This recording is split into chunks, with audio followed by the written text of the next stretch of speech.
総大将大友義宗様、お着陣。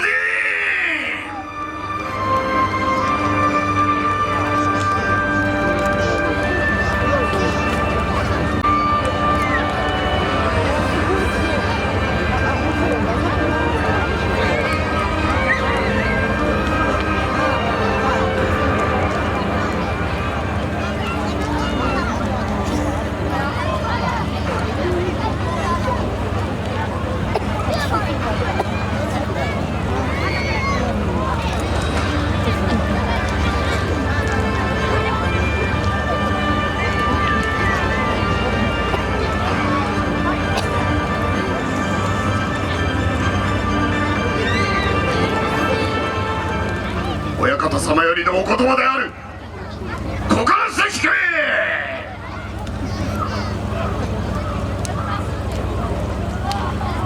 皆の者は大義である。これより出陣いたす。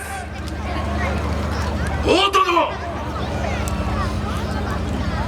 総林公は薄木城におられるが、わしは四国連合軍と共に駿河城救援に向かう。いいな、出陣じゃ。それぞれ太刀を取られよう。親方様に続き出陣の勝ちの旗をあげよう。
訓練につき救援は不可能となっております。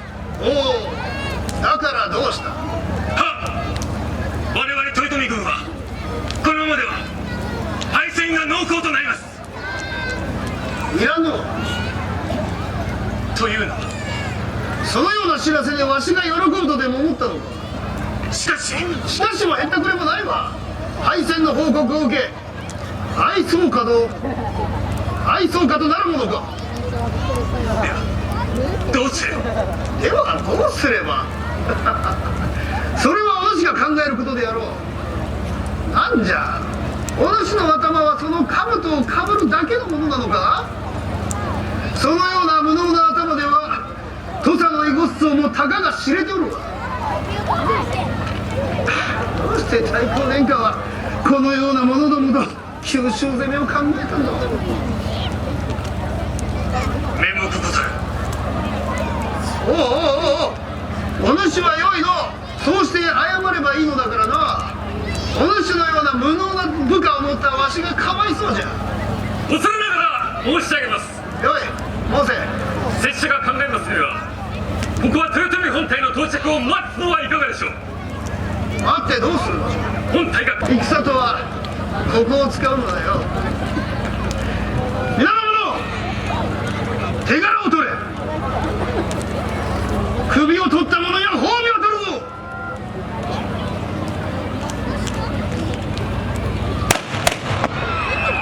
おのれ、どこに潜んでおった。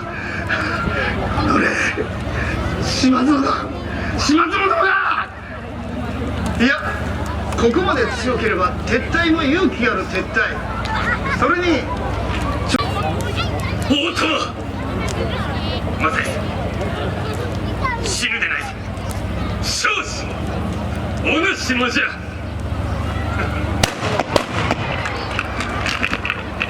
恐れながら申し上げます。よい、申せ。天罰隊はすでに壊滅。何、そうか。どうする、信近。ここにいる兵だけでは捨てておる。それこそ入れ死にだ。ここは一度戦国隊と合流して。そうだな。それがどうした？何と申してよいのか。よい、申してみよう。はっ、戦国隊はすでに撤退の模様。ああ、信近、よくぞ